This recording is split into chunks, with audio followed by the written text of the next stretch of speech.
Hello everyone! Kumusta kayo lahat? So, I'm back. So, ngayon pag-usapan natin, hisgutan jud nato karon no.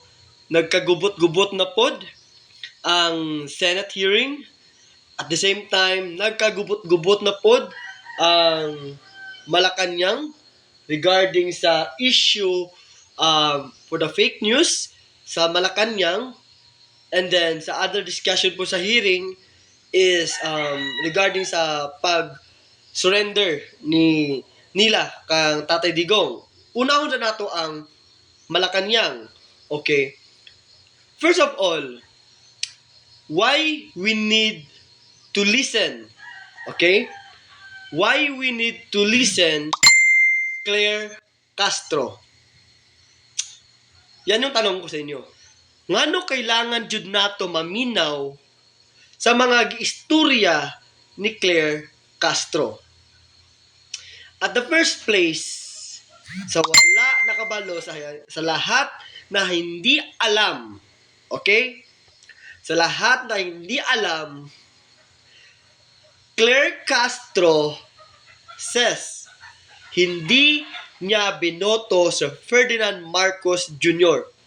Wala niya giboto sa pagka-presidente sa year 2022 si Ferdinand Marcos Jr. Period. Nasayad mo na wala. Wala. Wala no? Okay. Go to YouTube. Okay?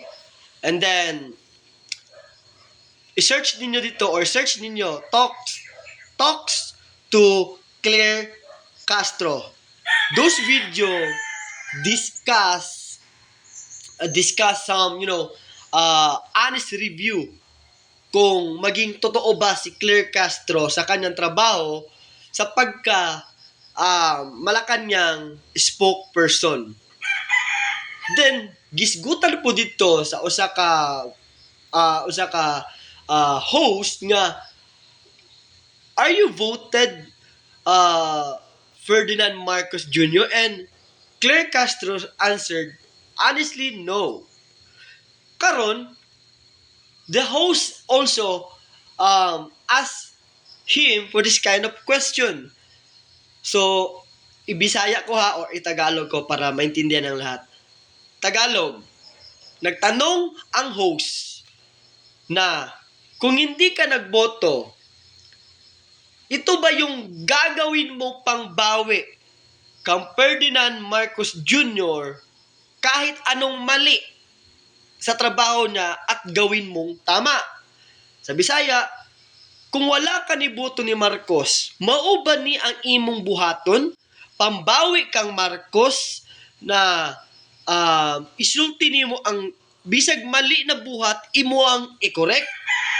Do you know what her answer? Claire Castro says na, as a part of duty, I will defend to protect the President of the Republic of the Philippines as a job. So, depensahan yun niya ang presidente kay maumat iyang trabaho. In short, si Claire Castro walang paninindigan. Period. Bantayi o tignan ninyo every questions of the interview. There's a question na sa mga media na bypass niya, ginaingon niya na para mura na siya o ganang ginatawag na parable. Ginaparable niya para hindi siya mahuli sa sagot niya na hindi naman galing ang sagot niya sa Malacanang. In short, klarong-klaro na si Claire Castro wala o hindi nagsabi ng totoo. What a poor spokesperson sa Malacanang.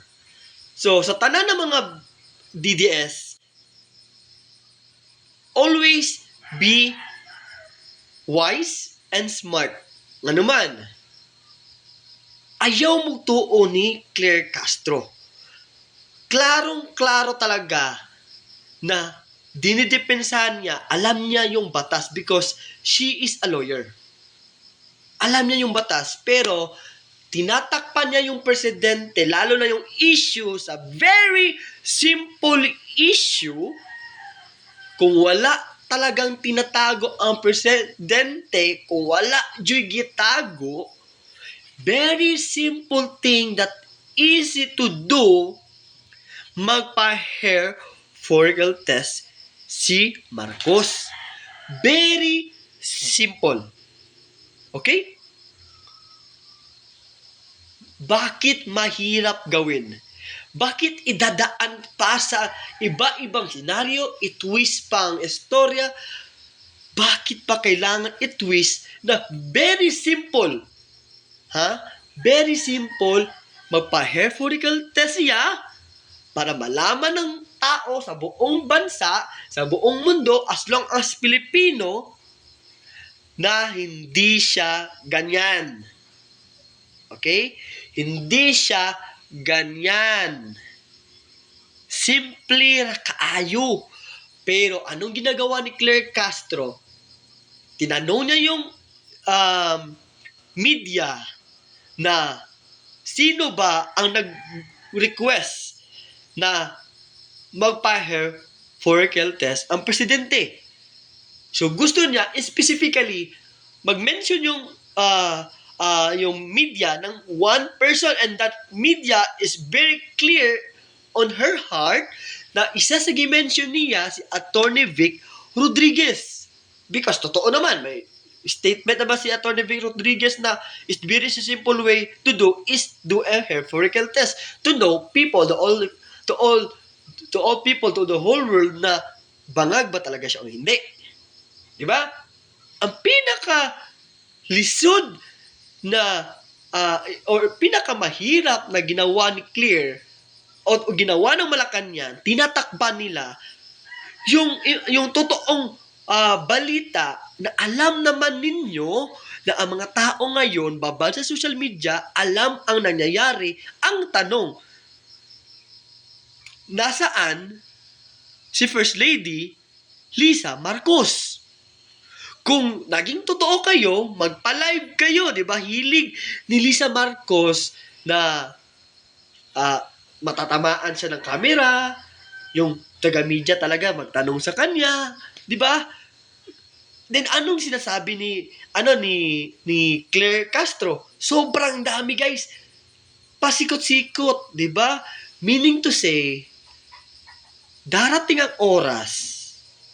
Yan si Claire Castro, believe me darating ang oras, bababa at re-resign yan sa pagka-spokesperson niya sa Malacanang kasi siguro sa mga kaibigan niya, kung may mga anak siya na may alam na, may kapamilya siya na alam ang tama, at yun ang bala sa kanya na mapapahiya siya sa trabaho niya ngayon. Believe me, bababa yan si Claire Castro. Thank you for watching, guys. And kasi, ang Senate ngayon, inaantay ko talaga kung kaya ba nila ipakontempt DOJ Secretary, General, Police General, di ba? Lahat ng mga resource person, inaantay ko kung makukontempt nila. Pero, kung hindi inaaboso ng mga senador natin ang contempt, okay lang. Pero may reason or valid reason that they really need to contempt. Okay? So, mga ka-DDS, just believe the real story and stay safe always. Just pray and believe the people na pro Duterte, huwag maniwala at huwag agad-agad maniwala kang Claire Castro. Thank you for follow and repost this video. God bless and goodbye.